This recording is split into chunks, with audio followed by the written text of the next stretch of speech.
So Taylor, one of the things that we've seen statistically with pupils who are tutored in the way that you do is that quite average children can then pass the 11 plus who would otherwise not succeed in doing so. It's true. How do you help to guarantee or ensure that they're best prepared for grammar school once they've passed the 11 plus? Because it's great passing the 11 plus, but if you can't then cope when you get there, it can be very demoralizing for a child.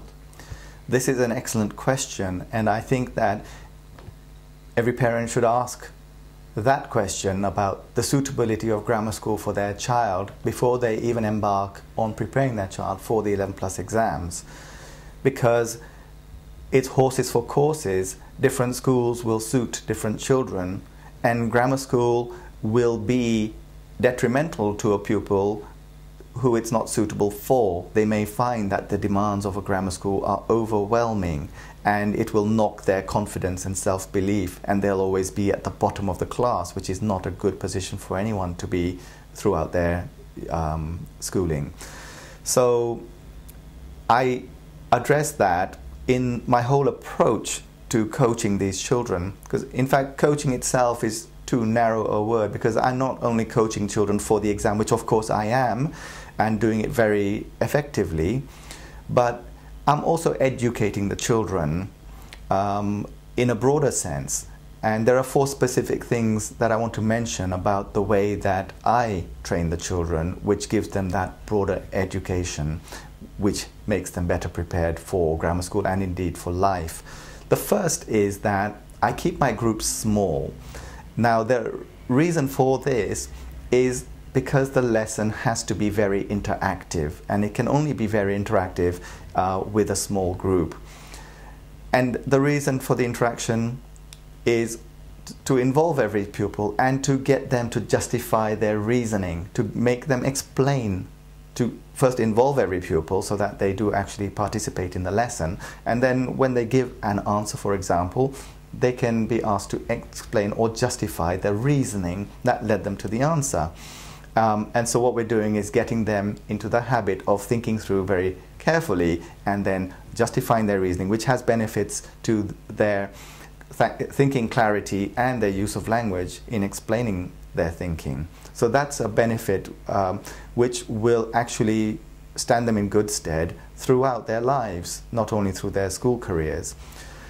Secondly, I put quite a lot of emphasis on dictionary work. So the children need to build up their vocabulary as much as possible, and the better their vocabulary, the better their chances of doing well in 11 plus. But of course, the better their vocabulary, the more of an advantage their language is to them throughout their lives as well as their school career. So again, that's a benefit which is not specific only to 11 plus, but much more broadly. The third thing is that the emphasis on my course is very much on quality.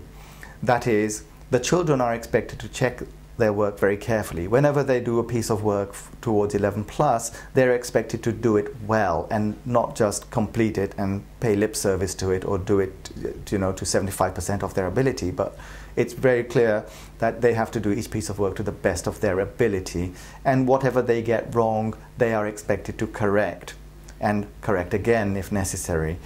And so they get into the habit of checking their work carefully in order to try and get as much of it right as possible the first time around, which of course is what they're going to have to do in the 11 plus exam. But that habit also, of course, will serve them well throughout their school careers. So this habit of checking their own work. And last but not least, I've already mentioned it, it is very much the emphasis that is very much on the quality of the work that the children do. And so I'm not overloading children with large volumes of work, which some parents actually want that, but I advise against it. And the emphasis is instead on the quality of the work that the children do. So again, the children are being trained, if you like, or educated on my course, that whatever work they do, it should be to the best of their ability. So if I get this right, not only are you coaching the pupils on actually passing the exam, you're actually instilling the very skills and traits that the exam is seeking to test anyway, so that they are then prepared for the grammar school at a later date? Well, that's right. The grammar schools are trying to select children who are likely to do well when it comes to the external exams, GCSEs. And that's what the 11 Plus is designed to do, select those children. And I think that with the training that the children get on my course, it isn't just aimed at passing the 11 Plus exams. It is, as you said, preparing them to do well when they get to grammar school, and perform to the expectation that will be upon them when they get there. And if you'd like to find out more about the courses available, or just have some questions about the 11 Plus, then give Sir Tailor or one of his colleagues a call on the number provided through the Contact Us button.